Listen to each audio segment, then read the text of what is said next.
તો આ તરફ ગુજરાતના બજેટને નિષ્ણાતો આવકારી રહ્યા છે। સુરતના નિષ્ણાતોએ બજેટને વિકાસલક્ષી ગણાવ્યું। 25 જીઆઈડીસીને સ્માર્ટ બનાવવાની યોજનાથી લાભ થશે। 120 મિની જીઆઈડીસીના નવીનીકરણની યોજનાને મહત્વાકાંક્ષી ગણાવી। બારડોલી ગામને સેટેલાઇટ ટાઉન તરીકે વિકસિત કરાશે।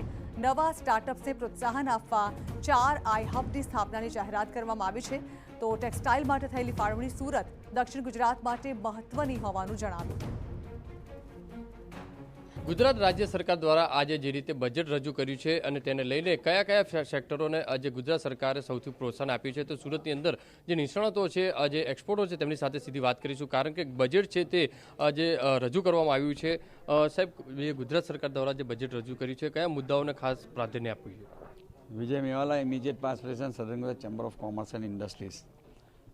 સુરત ટેક્સટાઇલનું હબ છે, એટલે સુરતમાં ટેક્સટાઇલને અને ગુજરાતમાં ટેક્સટાઇલને પ્રાધાન્ય માટે 2755 કરોડ જે ફાળવવામાં આવ્યા છે ટેક્સટાઇલ પોલિસી અંતર્ગત, તે એક આવકારદાયક છે। એમાં વિવિધ સ્કીમોમાં 2755 કરોડ, પછી સબસિડી હોય કાં ઇન્ટરેસ્ટ સબસિડી હોય એ અંદર ડિટેલમાં આવશે। અને બીજું કે ઇન્ડસ્ટ્રી માટે એમણે 25 જીઆઈડીસીનું આધુનિક સ્માર્ટ જીઆઈડીસી બનાવવાનું આયોજન, તદુપરાંત જે નાની જીઆઈડીસીઓ છે, મિની જીઆઈડીસીઓ, તેને 120 જીઆઈડીસીનું આધુનિકરણ કરવાનું એ લોકોએ આ બજેટમાં મૂકેલું છે। એ બી એક આવકારદાયક છે। તદુપરાંત ટુરિઝમને બી સારું પ્રોત્સાહન આપ્યું છે। ટુરિઝમમાં એમણે ડેસ્ટિનેશન વેડિંગ માટે ગુજરાતને પ્રોત્સાહન આપ્યું છે અને એક 2026ને પ્રવાસન વર્ષ તરીકેની જાહેરાત કરવામાં આવી છે। ખાસ એગ્રીકલ્ચરની વાત કરીએ તો એગ્રીકલ્ચરમાં 6 centre of excellence university agriculture માટે સ્પેશિયલ સ્થાપવાની જાહેરાત થઈ છે, જેથી કરીને એગ્રીકલ્ચરને પણ પ્રોત્સાહન મળી શકે અને વોકલ ફોર લોકલ માટે પણ એગ્રીકલ્ચરને પ્રોત્સાહન અને પ્રાકૃતિક ખેતીને પ્રોત્સાહનની આમાં જાહેરાત કરવામાં આવી છે, જે આવકારદાયક છે। સાહેબ, કઈ રીતે જોઈ રહ્યા છો બજેટને? કેટલું લાભદાયી ગુજરાતના અલગ અલગ સેક્ટરોને? ખાસ કરીને ગુજરાતના એગ્રીકલ્ચરની વાત કરીએ તો યાંત્રિકરણ માટે હવે હાઈટેક એગ્રીકલ્ચરની જમાનો આવી ગયો છે। હાઈટેક એગ્રીકલ્ચર માટે 1565 કરોડ રૂપિયાનું બજેટમાં એલોકેશન કર્યું છે કે જે ખેડૂતોને રાહત આપશે। બીજું, સુજલામ સુફલામ યોજનાના હિસાબથી પાણીના દરેક ખેડૂતોને પણ પહોંચી શકે, પીવાના પાણી પણ પહોંચી શકે, તો પાણીથી ઘણો બધો એગ્રીકલ્ચરને ફાયદો થશે। કેસીસીની અંદર કિસાન ક્રેડિટ કાર્ડમાં પણ 1539 કરોડ ઇન્ટરેસ્ટ માટે બેનિફિટ આપવાની વાત કરી છે। નારી શક્તિ માટે પણ ઘણું બધું પ્રોત્સાહિક કામ કર્યા છે।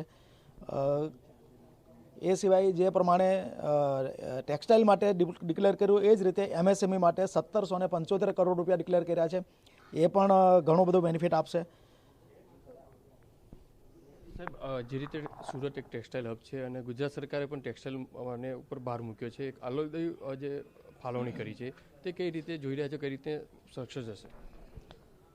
આ બજેટમાં જે હું ખાસ જે ક્રાંતિકારી જોગવાઈ જોઈ રહ્યો છું, જે સુરત ગુજરાત માટે ટેક્સટાઇલ ક્ષેત્ર માટે, કે જે એમણે એક્સપોર્ટ પ્રમોશન કાઉન્સિલ ઓફ ગુજરાતની સ્થાપના કરવાની આમાં વાત કરી છે, પ્રથમ વખત આવ્યું છે।